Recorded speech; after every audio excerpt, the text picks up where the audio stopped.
আকাশ ঘুরিয়ে নিয়ে আসি। আকাশে? হ্যাঁ, চলো।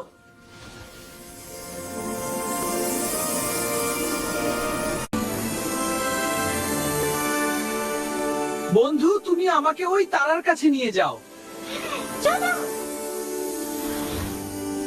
হ্যাঁ, খুব সুন্দর। এই প্রথমবার আকাশে ঘুরতে এলাম, অনেক সুন্দর লাগছে। যদি এখানে বসে মজার কোনো খাবার খাওয়া যেত তাহলে ভালো হতো। তুমি কি খাবে টম? আমি চিকেন বার্গার খাবো। ওয়াও, ধন্যবাদ পরি। বন্ধু, আমার খাওয়া শেষ। আমার আর একটা ইচ্ছা আছে। তুমি কি আমার ইচ্ছা পূরণ করতে পারবে? আমাকে একটা প্লেন বানিয়ে দাও, আমি আকাশ ঘুরবো। ওয়াও, চমৎকার। আমাকে সুপারম্যান মনে হচ্ছে এখন।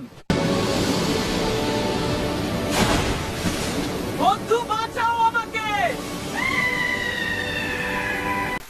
বন্ধু, আজকে তুমি না থাকলে আমার যে কি হতো। তুমি আমাকে বাঁচালে। চল আরো মজা করি। ভিডিওটাকে একটা লাইক করে দেন আর চ্যানেলটিকে সাবস্ক্রাইব করে দেন। ধন্যবাদ।